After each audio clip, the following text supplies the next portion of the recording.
बहुत बेसब्री से चंदा जी अपनी बहू कोमल का इंतजार कर रही थी। बार बार दरवाजे पर जाती और लौट आती। बेचैनी से उनके कदम भी कितनी बार लड़खड़ा चुके थे।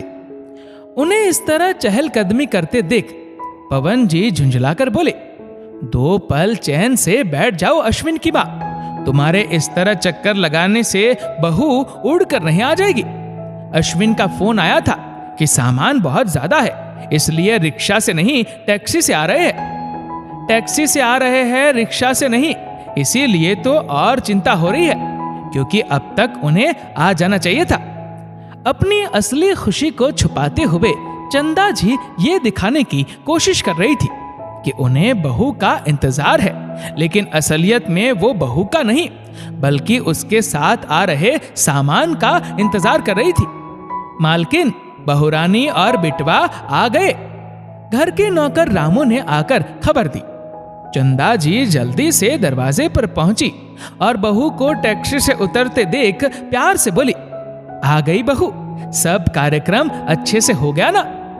अश्विन, बहू जो भी सामान लाई है उसे बाहर हॉल में ही रखना, हम भी देखे कि हमारी बहू क्या लाई है। चलो बहू, अंदर चलो, तुम लोग बहुत थक गए होंगे। कोमल सास ससुर के पांव छूकर अपने कमरे में पहुंची थी कि उसे चंदा जी के चिल्लाने की आवाज आई। ये क्या कबाड़ उठा लाई बहुरानी?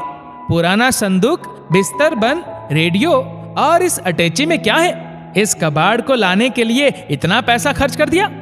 रामू, इस कबाड़ को उठाकर घर के बाहर रख दे।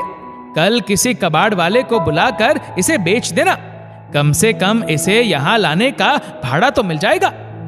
रामू भैया, ये सारा सामान आप मेरे कमरे में लाकर रख दीजिए। कोमल की आवाज रुंधी हुई थी। क्यों? अब क्या अपने मायके का कबाड़ मेरे घर में रखोगी? क्या तुम्हारे भाइयों के पास जगह कम पड़ गई है?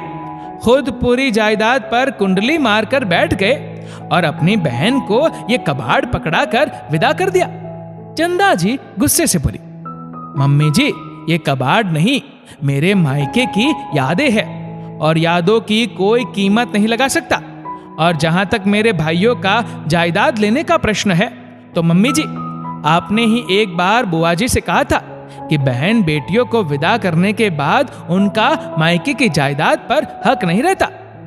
कोमल की बात सुन चंदा जी आज खुद ही शर्मसार हो गई और पवन जी की भी आंखें भीग गई।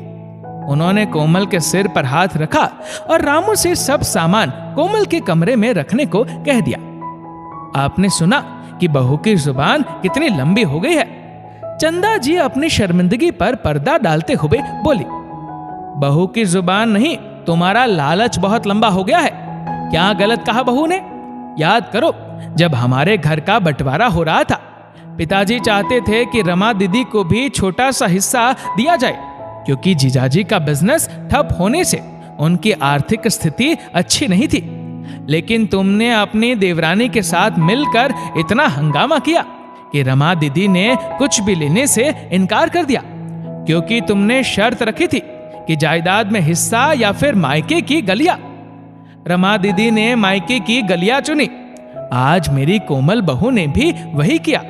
उसने जायदाद नहीं, मायके की गलियां चुनी और माँ पापा की यादों को सहेजने के लिए उनके पुराने सामान को ले आई, जिनकी कीमत सिर्फ एक बेटी ही लगा सकती है।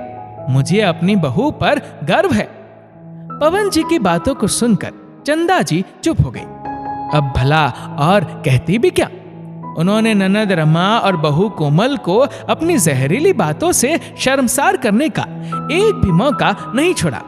लेकिन आज पवन जी ने ही उनकी करनी उनके सामने रख उन्हें ही शर्मसार कर दिया।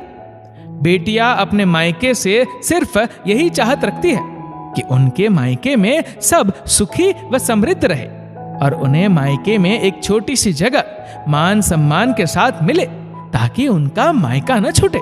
इस वीडियो को लेकर आपकी क्या राय है, नीचे कमेंट करके जरूर बताइएगा।